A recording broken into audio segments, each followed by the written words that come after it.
Welcome to episode number 143, How to Hire a PR Firm. We have run into all kinds of crazy stuff with this lately. Yes, we have. So we thought we would give folks a little bit of self-defense in the figuring out who they should be working with. So I'm Paula Williams.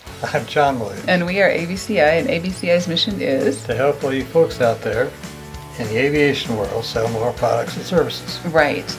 I'm going to say bias in this situation is that we are a marketing firm that does PR, and there are folks who are running around out there messing people up and doing more harm than good in a lot of different ways, and giving the entire profession a bad name. So we wanted to help with that a little bit. So this is the third in our series on PR.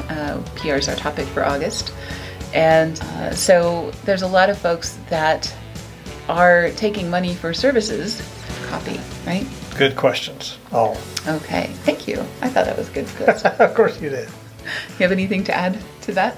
Probably along the way. Okay, yeah, we kind of talked about this one informally, but haven't talked about this. This is the first time seeing the list. So first of all, what is your experience in the aviation industry? There's a lot of marketing firms out there that are very, very good at real estate, retail, any number of other things that just don't understand the language or the audience or the market for aviation guys services. that do work for Coke and Pepsi probably wouldn't do very well for aviation. Right. It's a very different customer set with a very different set of priorities. We have a longer sales cycle. We have longer relationships with all of our customers. All of those things are very different. And if you get somebody that especially doesn't understand the vocabulary, they are going to write releases that sound like you don't know what you're talking about, especially if they're representing because they're representing you, so it makes it sound like you did this. Exactly. And so we know there's quite a bit of variation in the industry. Yes, there is. And we don't know all of that, so that's why we hire writers who do. Exactly. Okay. So experience in the industry, very important. What is included in your service?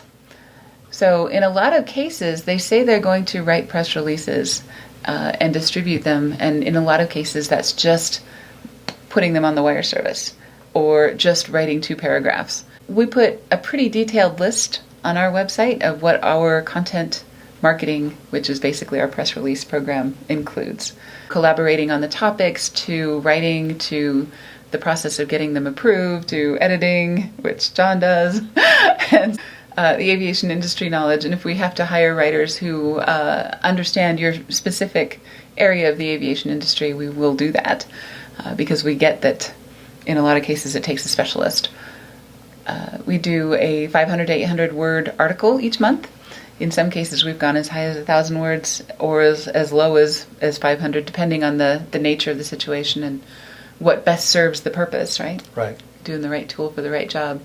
Ideas for reusing articles.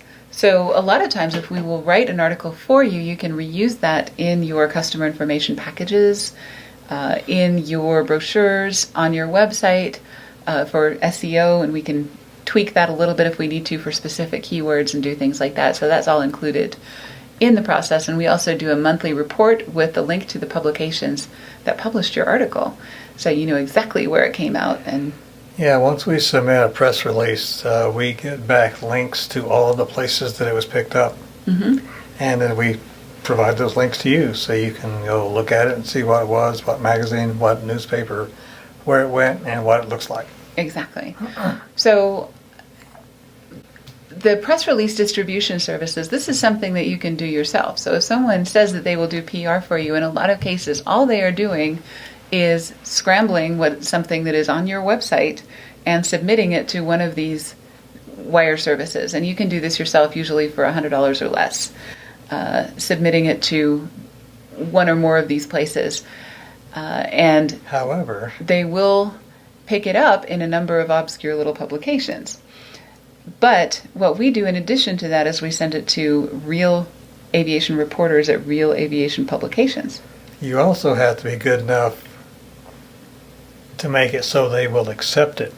Mm-hmm. Because sometimes they won't accept it and they'll bounce it back and say whatever with comments. Mm-hmm. If you can't figure out what to do then you're sort of up a creek because they're not going to explain it to you. Right. Well, and the PR companies that are doing this are often using some of the lower quality press release distribution services that will accept anything. And if they accept anything, then they are the ones that are the most likely to be ignored because they're not newsworthy, they're not high quality, they're not anything like that. They'll take your money and they will publish something. But, that's not the kind of publicity that most of us are looking for. Right. Okay.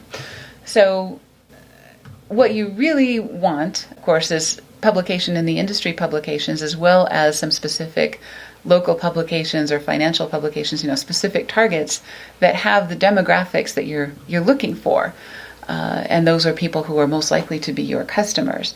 So if they don't spend any time talking about target publications or who your ideal customers are, they're probably not really doing PR for you. They're just using one of these services to scramble some words and throw them on the wires.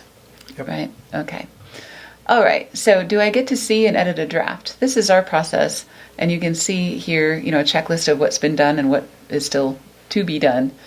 And in reverse order from the things that are already done, we do the outline, source materials, draft it, edit it, things that still need to be done on this one, approve or revise, publish, and publicize. So those are all things that are included, and each step of the way, obviously, everybody knows where it is in the process and what's going on and what's left to be done. So you said on this one, so you actually copied this out of Basecamp? Yeah.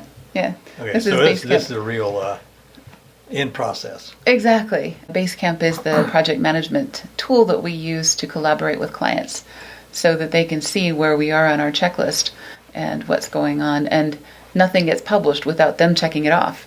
Yep, they have to authorize. Exactly. After they review. Mm-hmm. After they review, which is after you review. Exactly. Which is after I review if it was written by someone else. So things get edited quite a bit. So who owns the final work? This article may be published or edited by our client upon publication. So I thought we'd finish with something that's a little bit funny, right? Things not to say to a reporter. And if you were working with a real PR firm, they know better than to do any of those things, right? You've never seen anything like this. Reporters will say, uh-huh. Number 2, when can we expect this to go up? Number 3, I know this isn't your area, but reporters really hate having their time wasted, and I totally get this. Number 4, can you send me 10 copies of the article as soon as it's printed? They are not your secretary.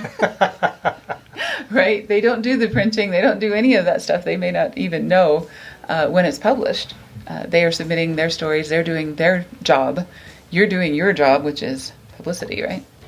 If I give you a good tip and you write the story, can you promise me that you'll give it good play? That's not their job, once again. And number 7, can you please not use my name? So I thought those were funny, and we really do have a lot of respect for our reporter friends who are doing a lot more work than they were even a year or 2 ago with a lot fewer people and a lot fewer resources. So we do everything we can to make their job easier, and that also helps our clients be more likely to get mentioned if we make the reporter's job easier. Right? Yep, absolutely. Okay. So if you want help with PR or anything else, we do content marketing, of course.